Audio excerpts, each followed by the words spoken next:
చరిత్రలో నిలిచిపోయేలా మహానాడు జరిపిస్తామన్నారు మంత్రి నారాయణ. నెల్లూరు రూరల్ నియోజకవర్గంలో మంత్రి పర్యటించారు. టీడీపీ మహానాడు కోసం పలు స్థలాల్ని కూడా పరిశీలించారు. ఎమ్మెల్యే కోటమిరెడ్డి బ్రదర్స్ తో కలిసి పర్యటించిన మంత్రి నారాయణ 2-3 చోట్ల భూముల్ని పరిశీలించారు.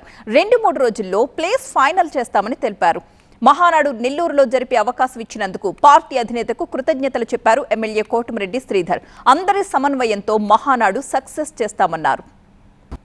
నెల్లూరులో ఈ యొక్క మహానాడుని కండక్ట్ చేస్తామని తెలియజేయటం, దాని మీద ఇక్కడున్న మంత్రివర్యులైనటువంటి రామనారాయణ గారు, అదేవిధంగా శాసనసభ్యులు, అదేవిధంగా మిగతా సభ్యులందరూ కలిసి, అదేవిధంగా పార్టీ ఆఫీస్ నుంచి యాక్చువల్గా ప్రతినిధులు రావడం జరిగింది.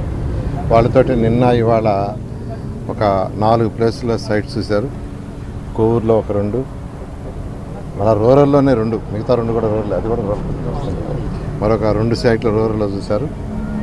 వీటిలో ఏదనేది యాక్చువల్గా పార్టీ సెంట్రల్ ఆఫీస్కి ఇన్ఫర్మేషన్ ఇచ్చి ఏదైతే వాళ్ళు నిర్ణయిస్తారో దాంట్లో యాక్చువల్గా ఈ మహానాడు కండక్ట్ చేసేట్టుగా, దీనికి అందరూ కలిసికట్టుగా చేసే విధంగా యాక్చువల్గా ఈరోజు ముందుకు పోతున్నారు. ఏదేమైనా 2-3 రోజుల్లో ఎక్కడ ఏ స్థలంలో అనేది నిర్ణయిస్తారు.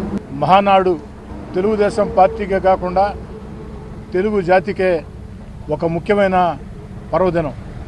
అలాంటి మహానాడు తెలుగుదేశం పార్టీ చరిత్రలో మొట్టమొదటగా నెల్లూరు జిల్లాకి ఇచ్చిన దానికి చంద్రబాబు నాయుడు గారికి నెల్లూరు జిల్లా పక్షాన ప్రత్యేకంగా ధన్యవాదాలు తెలియజేసుకుంటూ, అందరం కూడా అనుబంధ సంఘాల అందరం కూడా ఒక్క తాటి మీద ఉండి నెల్లూరు జిల్లాలో జరగబోయే మహానాడు చరిత్ర సృష్టించే విధంగా, చరిత్రలో మిగిలిపోయే విధంగా, నెల్లూరు జిల్లా మహానాడు ముందు, నెల్లూరు జిల్లా మహానాడు తరువాత అని చరిత్ర చెప్పుకునే విధంగా ఓ కార్యకర్తగా ప్రతి ఒక్కరం కూడా కష్టించి పనిచేస్తామని తెలియజేస్తాం.